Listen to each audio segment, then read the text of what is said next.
I'm here with Mr. Gary Loonsfoot Jr. How's it going, Gary? Not too bad. How you doing? I'm doing great. It took me about, I think it was an hour and 1 minute to get here. Can you tell everybody where we're at, first of all? We're at 32 Superior Avenue, Crystal Falls, Michigan. We are at the site of Outpost-Crystal Falls, the very first of our dispensaries. Number 2 is in Marquette at our former Express gas station. That is currently under remodeling as well. All right, so we had you on the show before, and we talked about, getting into everything, but can you kind of give us a little bit of the latest update since we last spoke to you? Okay, well, a lot has happened since then. The groundwork for everything has been laid. We are now awaiting our specified certificate of occupation. We did receive one about 3 months ago. It needs to be more specific. According to the state, it has to describe cannabis activity in the building. So that's what we're waiting on. That should be in today. We are looking at licensure application within this week or next week. So 2 to 3 weeks after that, we should receive our medical license. After our medical license, it'll be another 2 to 3 weeks for our recreational. We are not going to open the doors until we get our recreational license. There just aren't enough people in this area, this market, for medical only. All right, and then this is kind of an update for KBIC members. How are things going from a financial standpoint as a business? Well, if you guys remember, there was a vote by the community to grant us $4 million for this project. As of today, we've spent a little over $800,000 on 2 buildings, and we have invested, well, you have to have operating capital, obviously, and that means that you have to have money in a bank to show that you're operational. We have $500,000 in an account that shows that we can operate and that we do have the funds to do it. So even though that money has been removed from the Elders Trust Fund, it has not been spent, as opposed to the $800 that has been on the remodeling, the purchase of the building that was in our parking lot, demolition, asbestos removal, all that good stuff that comes with owning and operating. Like I was telling you earlier, our property line stood 6 inches over into the neighbor's property, which I guess in a small town is fine, but with Michigan and Laura, that doesn't fly. So we had to purchase the building next door to the property. I got a great deal on it. It was about $7,000 to buy it, and a little over $90-some thousand to demolish it and turn it into a parking lot. As I stated, there's a 4,800 square foot building and it had 4,500 square foot of asbestos in it. So it was quite the task. That was finally completed, and that's where we're at now. We're putting in a side door on that very area into the parking lot, as you may have seen when you came in today. So yeah, that's where we're at with that. So when do you think the doors will open, and how has COVID affected all of this? Oh, it's crazy. The one good thing about the cannabis industry is it hasn't been shut down due to COVID. It is considered a medicine on the medical side, and pretty much a necessity to where they're not going to shut the business down on the recreational side or adult use. What it has affected us is, we're not going to be able to open the doors to the general public and allow people to come in our lobby and experience the whole cannabis purchasing experience. But what is going to happen is we are going curbside. We're in the middle of developing an app right now for your phone, which can be downloaded.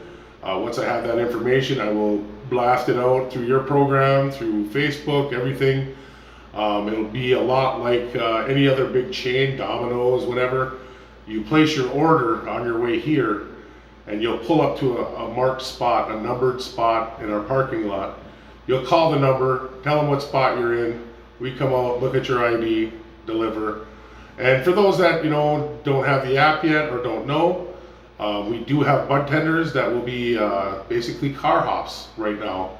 We'll be running in and out, with the IDs, running them through our system, and making sure they are legal adults, age 21, or if they're medical patients, that they do have their card up to date.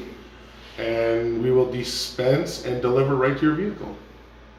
Very cool. And there's a lot of work going into the building right now. Once that work is done and the product is in place, can you tell us a little bit about where that product is going to be coming from? Oh yeah, right now we will be utilizing growers mainly from downstate, processors from downstate. Everything's got to come from Michigan. You can't cross state or federal lines. We can't go into Canada and buy any of their great green from their First Nations, which would be a great thing. But right now we will have to travel downstate with Mr. Abraham's Connections, our partner. He is plugged in with all of them great people down there who will supply product as well as himself.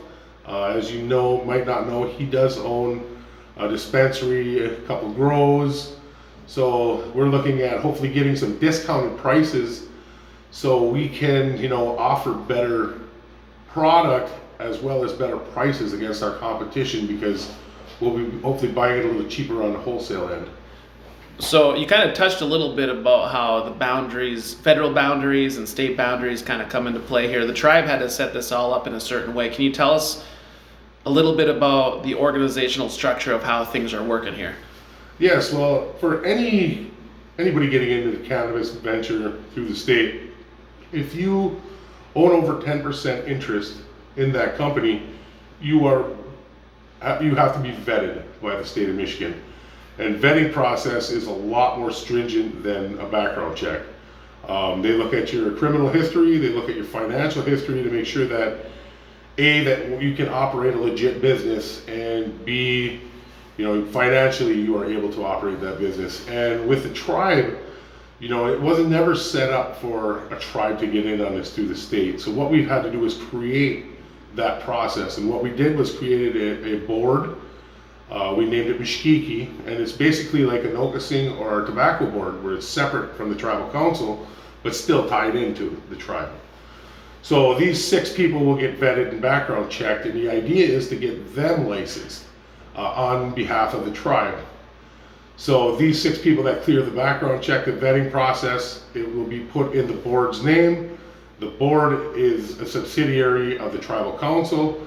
The tribal council is elected representatives of the people. So basically, this is a people-owned operation, but it is not every person has to get vetted because of it. So it's something that we had to create and do, but we've already done it. We've created our bylaws, they've been passed. All this has already been done. We are now looking to apply this to the state of Michigan once everybody's completed their vetting process, and get them in on the ownership of it. Because right now, 35% goes to our partner. 55% will go to the Mishkiki board, that's the name of the board that we created, and 10% automatically goes to the Elders Trust Fund. So that was one thing that, wasn't automatic because it's at 10%. And on top of that 10%, monthly, that's what we're talking about, is an additional monthly charge for rent here, which I believe is another $2,500 per month. So you'll get that 10% plus the $2,500 right back into the Elders Trust Fund, which was the main purpose of starting this program, this project, was to increase the investment rate at which the Elders Trust Fund was growing. And I believe that's what we're going to do with this, as well as create some other programs and things that we can do through other financial streams. All right, last thing, and we can do this quickly, and we'll wrap it right after this. Any last words for the listeners or viewers? I just can't wait to kick these doors open. As we stated, we'll be having a soft opening once we are medically licensed. Actually, we'll start our training once we're medically licensed. Once we get our recreational license, we'll do our soft opening.